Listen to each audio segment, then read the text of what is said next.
There are some stories that are so powerful, they just echo through time. They're not just history lessons, they're really lessons in human strength. Today, we're going to dive into some of those profound stories of resilience from the very dawn of Islam and look at the immense price people paid for a belief that would, well, change the world. So, let's set the scene. We're in Makkah, but this isn't the Makkah you might picture today. For the very first followers of the Prophet Muhammad, this was a hostile, really dangerous place where a brand new message was met with fire. Can you imagine choosing a path knowing that it leads directly into persecution?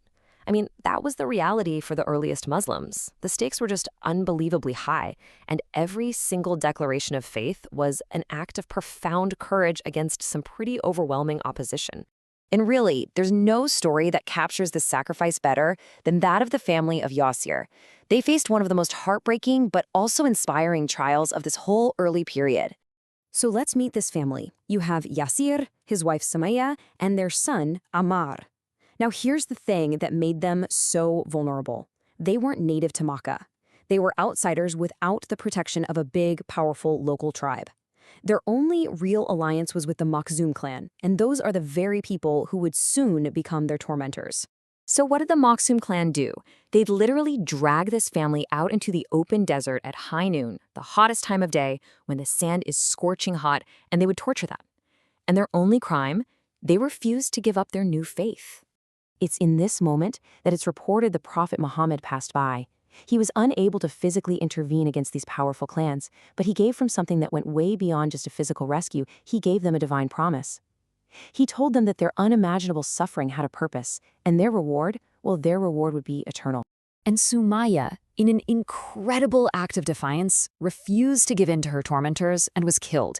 She became the very first martyr in the history of Islam. Her husband, Yasir, followed her soon after. Their story, it became this foundational example of patient endurance in the face of just unimaginable brutality. Okay, so we've talked about these brutal physical trials, but that wasn't the only kind of test people faced. For many, the greatest struggle was internal, a battle of the heart and mind where faith was pitted against intense psychological and emotional pressure. Just think about this. After witnessing the murder of his parents, Ammar's own torture just kept going, relentlessly. The pressure became so immense that finally he uttered words against his faith. He praised the idols of his torturers just to make the pain stop. Can you even imagine? He was absolutely crushed, thinking he'd betrayed everything he believed in.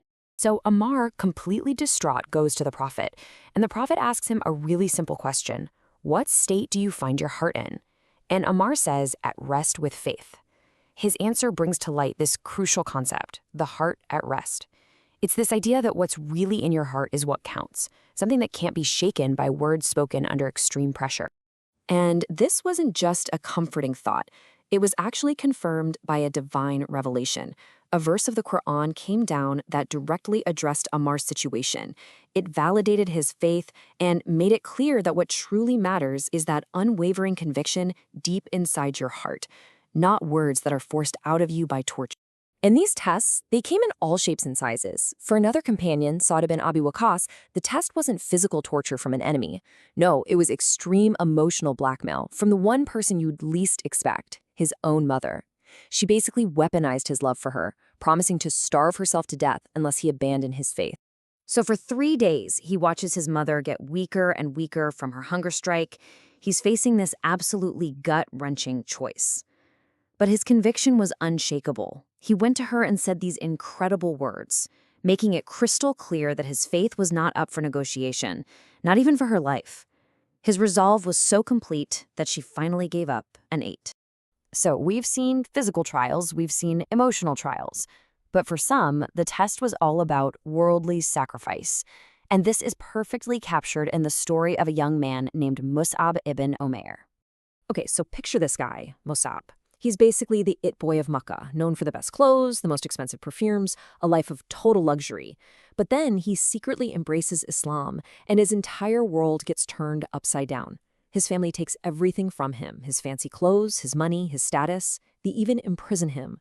But that hardship, it only made his faith stronger, and it transformed him into this selfless leader, one of the most important figures in early Islam. And that's why this saying, it just perfectly sums up his entire life. He literally traded a life of comfort for a life of purpose. And he ultimately gave everything, his life, for his beliefs on the battlefield of Uhud. His story is just this incredible testament to choosing a legacy over luxury. When you step back and look at all these stories together, the physical, the emotional, the material sacrifices, you start to see this bigger, universal spiritual lesson emerge. It's about the two fundamental paths you can choose in life. This whole idea is captured so beautifully in the Quran. It lays out these two basic paths in life. On one hand, for the person who gives, who stays conscious of God, and believes in the ultimate good, well, their path is made easy. That was the path of Sumayyah, of Sa'd, of Mus'ab. But on the other hand, the path of greed and denial, that's a path destined only for hard. And so these stories from over 1,400 years ago leave us with a question that feels just as relevant today.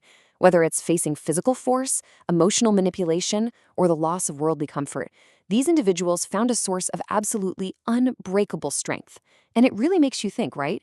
When our own beliefs are tested, in big ways or small, what is it that truly gives them the power to endure?